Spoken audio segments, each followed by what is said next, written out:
Friedrich नीचा एक genius philosopher था जिसने अपने पाथ ब्रेकिंग फलसफे की वजह से वेस्टर्न थॉट को हमेशा के लिए बदल कर रख दिया। आपको शायद याद हो, लास्ट टाइम मैंने आपको उसकी जिंदगी की कहानी सुनाई थी। उसके बाद मैंने उसकी एक और मशहूर किताब बियॉन्ड गुड एंड इविल का भी रिव्यू किया था, which is one great work of philosophy. लेकिन नीचा के फलसफे की 3 बड़ी थीम्स हैं जिनको समझना बहुत जरूरी है। इसमें सबसे पहली है my most favourite and the most fascinating concept in philosophy, Ubermensch. दूसरी थीम है डेथ ऑफ गॉड, जिसके बारे में सुनकर अक्सर लोग हिल जाते हैं। और तीसरी थीम है विल टू पावर। और इन तीनों कॉन्सेप्ट्स का जिक्र किया है उसने अपनी एक और मास्टरपीस किताब में, जिसका नाम है थस स्पोक ज़ाराथुस्त्रा।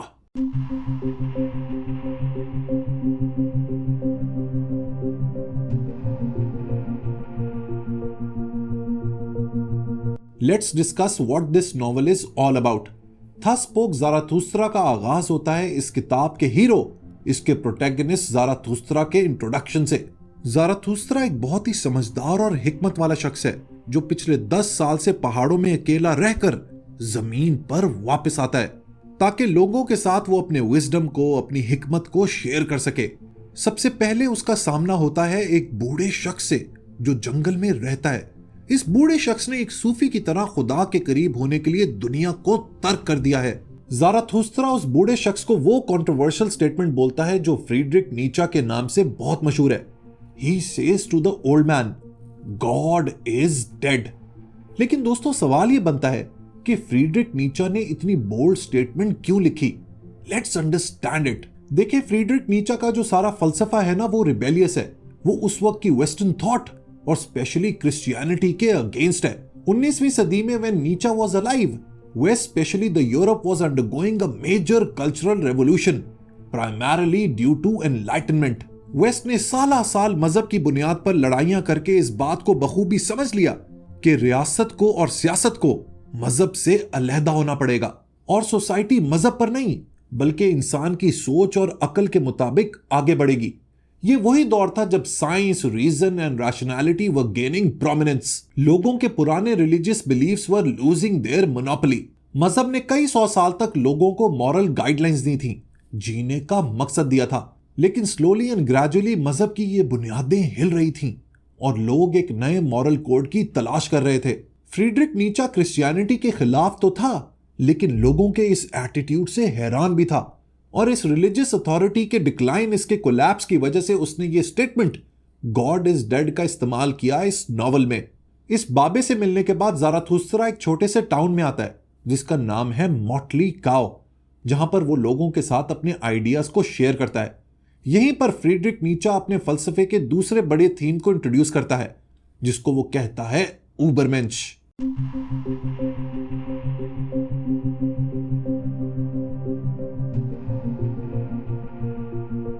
उबरमेंश की अंग्रेजी ट्रांसलेशन बनती है सुपरमैन। नीचा के फलसफे में उबरमेंश ह्यूमन डेवलपमेंट की हाईएस्ट स्टेज है। उबरमेंश एक ऐसा शख्स होता है जो अपनी जिंदगी का मकसद, अपनी जिंदगी का एसेंस, अपनी जिंदगी का ट्रूथ खुद तलाश करता है बगैर किसी सपोर्ट के। फ्रीडरिक नीचा उबरमेंश के जरिए दरअसल फ्यूचर के एक ऐसे इंसान का स्केच तैयार कर रहा था जो मॉरली और साइकोलॉजिकली आज के इंसान से सुपीरियर हो। इस उबरमेंश की कुछ खास क्वालिटीज भी हैं। मसलन they create their own values. इनका अपना वैल्यू सिस्टम होता है और वो सोसाइटी के डुअल स्टैंडर्ड्स और नॉर्म्स में नहीं फंसते। दूसरा ये कि they are selfish in strategic ways. Ubermensch कहीं ना कहीं सेल्फिश होता है, लेकिन नॉट टू हर्ट पीपल। उसकी सेल्फिशनेस के पीछे उसका बुलंद तरीन विजन होता है जिसको हासिल करने से वो इंसानियत को हेल्प करना चाहता है।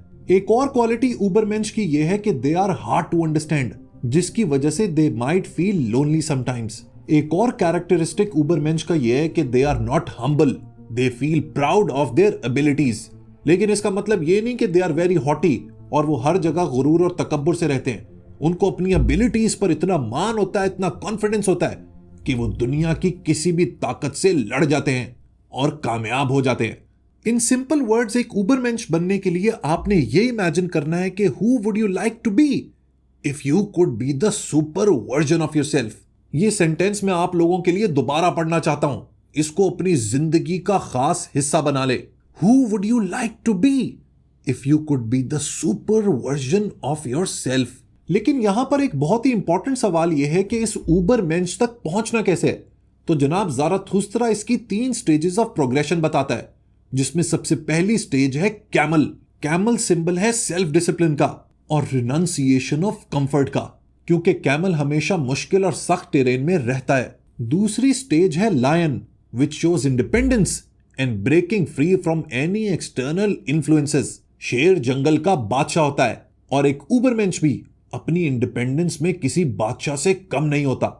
और आखिरी क्या कमाल की स्टेज है, और वो है चाइल्ड। चाइल्ड से मुराद यह है कि ऊबरमेंश बनने के लिए आपको अपने आप को रिक्रिएट करना पड़ेगा, रीवायर करना पड़ेगा, रीटूल करना पड़ेगा, क्योंकि आपका एग्जिस्टिंग मॉरल कोड, आपकी सोसाइटल वैल्यूज आपकी रियल पर्सनैलिटी को तो दबा देती हैं, आपको एक आधा इंसान बना देती हैं जिसका कोई पोटेंशियल नहीं होता। याद रखें, एक स्टंटेड माइंड जिसके जहन में मजहब परस्ती भर दी गई हो, जो तोहम परस्ती का शिकार हो, जो सोसाइटल वैल्यूज का मारा हुआ हो, वो कभी भी ऊबरमेंश नहीं बन सकता। एक हायर इंसान बनने के लिए जरूरत होती है स्ट्रगल की और सफरिंग की टुवर्ड्स अ प्रोग्रेसिव आइडियल। और एक ऊबरमेंश को पता होता है कि great passion is always accompanied by great suffering. जितनी बड़ी आपकी भूख होगी उतनी ही आपकी तकलीफ भी ज्यादा होगी, और यही तकलीफ आपको सुपरमैन बना देगी। ज़ाराथुस्त्रा लोगों को एक और बहुत अहम सबक देता है। वो कहता है कि इस दुनिया को इसकी सफरिंग के साथ, इसकी मुश्किलात के साथ ही अपनाओ। वो शदीद तनकीद करता है मुआशरे में मौजूद फॉल्स आइडल्स और वैल्यूज की। वो रियासत को भी तनकीद का निशाना बनाता है और कहता है कि it promotes uniformity and mediocrity. Zarathustra बार बार लोगों को कहता है कि मीडियोकर और डोमेस्टिकेटेड ना बनो।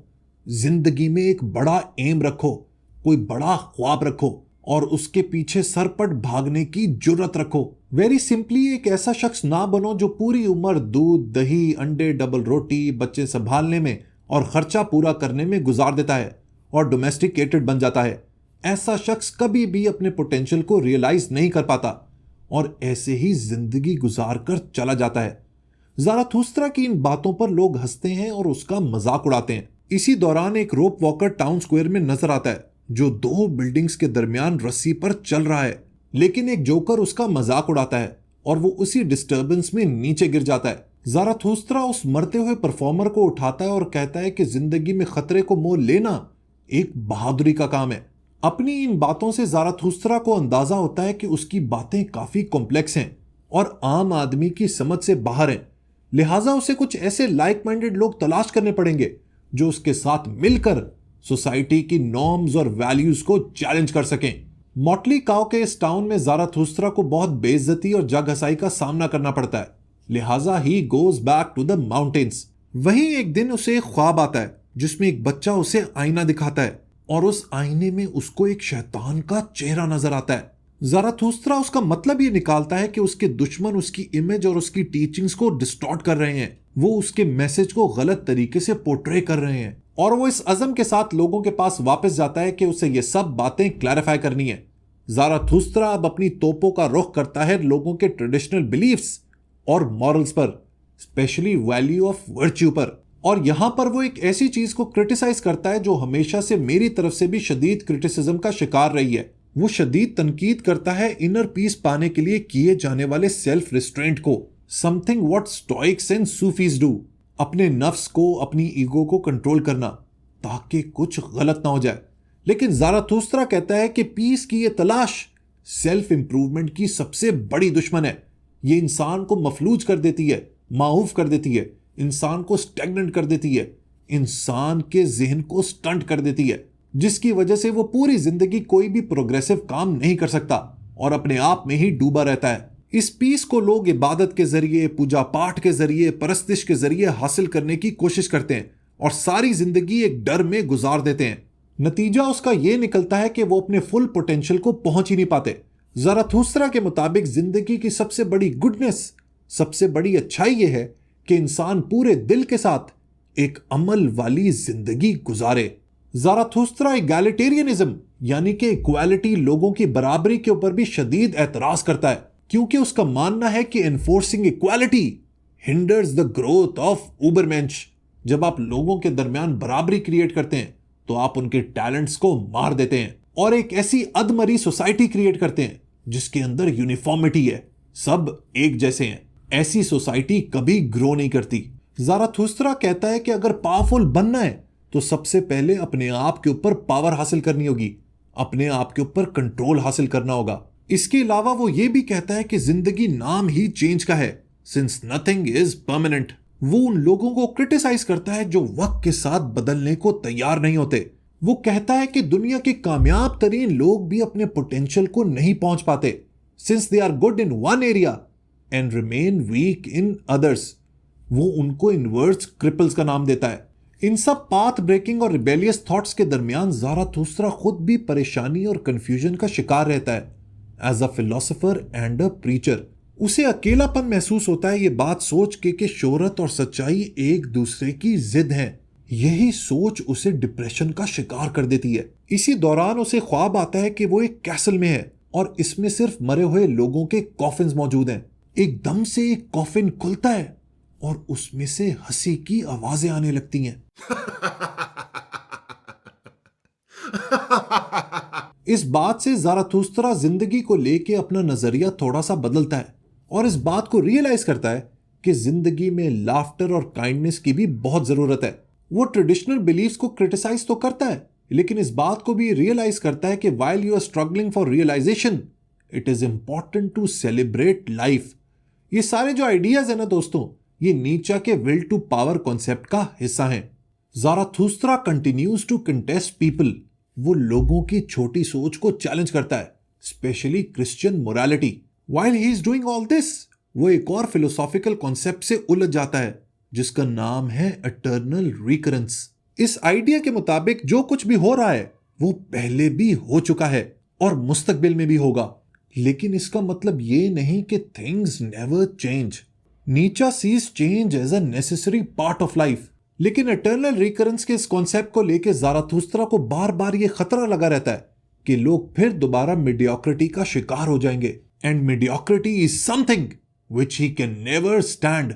ये सोच उसे इतना पागल कर देती है कि वो फेंट हो जाता है, बेहोश हो जाता है। उसे लगता है कि लोग कंटेंटमेंट के चक्कर में अपनी पूरी जिंदगी जाया कर देते हैं, एक बेमानी जिंदगी गुजारते हैं और एक बेमानी मौत मरकर चले जाते हैं। ज़ाराथुस्त्रा पहाड़ों पर वापस पहुंच जाता है, इस उम्मीद के साथ कि उसके फॉलोअर्स उसे ढूंढ निकालेंगे। एक दिन उन्हीं पहाड़ों में उसे चीखने और चिल्लाने की आवाजें सुनाई देती हैं और वो उन आवाजों की तलाश में निकल पड़ता है। अपनी इस तलाश के दौरान उसे रास्ते में बहुत से लोग मिलते हैं। दो बादशाह अपने गधे के साथ, जिन्होंने मीडियोक्रिटी से भागने के लिए अपनी पूरी किंगडम छोड़ दी होती है। उसके बाद उसे कीचड़ में पड़ा हुआ एक शख्स मिलता है जो लीचीज की तलाश में है ताकि वो उसके अंदर का सारा तासुब चूस ले। उसके बाद उसकी मुलाकात होती है एक जादूगर से जो एक संत के रूप में बहरूपिया होता है और ज़ाराथुस्त्रा को ट्रिक करने की कोशिश करता है। And then he meets the last pope जिसका खुदा पर से यकीन उठ चुका है। नेक्स्ट उसकी मुलाकात होती है एक निहायत बदशक्ल शख्स से who killed God and finally he meets a beggar. इन सब लोगों को वो गार में भिजवा देता है और कहता है कि वहां पर वो उसका इंतजार करें। जब ज़ाराथुस्त्रा खुद गार में पहुंचता है तो उसे इस बात का अंदाजा होता है कि वो चीखने चिल्लाने की आवाज किसी एक शख्स की नहीं थी, बल्कि इन सब लोगों की कलेक्टिव चीख थी। इन सब लोगों के अंदर ऊबरमेंश की स्पिरिट मौजूद है जिसकी ज़ाराथुस्त्रा को तलाश थी। वो उन लोगों को कहता है कि तुम लोग अभी ऊबरमेंश नहीं बने, तुम सिर्फ उसके रास्ते में एक ब्रिज हो। वो लोग एक भरपूर दावत करते हैं जिसमें ज़ाराथुस्त्रा उन्हें स्पीच देता है सेल्फ कंट्रोल की, लेकिन overall he wants his guest to laugh and dance. Zarathustra खुश होता है कि फाइनली इन लोगों ने अपने आप को गिरोह से आजाद कर लिया है। वो कुछ देर के लिए गार से बाहर जाता है, लेकिन जब वापस आता है तो देखता है कि ये सब लोग उन बादशाहों के गधे की पूजा कर रहे हैं। He then sings the drunken song। ये सॉन्ग रिफ्लेक्ट करता है डीप जॉय और सौरो को। वो अपने गेस्ट को याद दिलाता है कि अगर आपने जिंदगी में किसी एक जॉय को भी यस किया है then you have said yes to all woes, क्योंकि जॉय और सैडनेस इंटरकनेक्टेड है। अगले दिन जब ज़ाराथुस्त्रा सुबह उठता है तो उसे अपने गार के बाहर एक लायन नजर आता है। उसे फौरन इस बात का अंदाजा हो जाता है कि ये इंसान के मेटामॉर्फोसिस की दूसरी स्टेज है, कैमल के बाद आता है लायन, जैसे कि मैंने आपको पहले बताया। और इस लायन से वो समझ जाता है कि ऊबरमेंश आने वाला है। और यहीं पे थस स्पोक ज़ाराथुस्त्रा का इख्तिताम होता है। सो जनाब, ये है इस मास्टरपीस की कहानी। इसमें ना आपने इसकी थीम्स पकड़ने की कोशिश करनी है, ऊबरमेंश, विल टू पावर और इंसान के पोटेंशियल की। इकबाल साहब भी नीचा से बड़े इंस्पायर्ड थे और ये जो ऊबरमेंश का कॉन्सेप्ट है ये उनके मर्दे मोमिन के कॉन्सेप्ट से बहुत मिलता है। इसके ऊपर बहुत डिबेट होती है, इसके ऊपर फिर कभी बात करेंगे। लेकिन जाते जाते मैं आपके अंदर छुपे बैठे ऊबरमेंश के लिए एक शेर डेडिकेट करना चाहूंगा, और ये शेर भी इकबाल का है। उठ के अब बज़्मे जहां का और ही अंदाज है, मशरिक को मगरिब में तेरे दौर का आगाज है।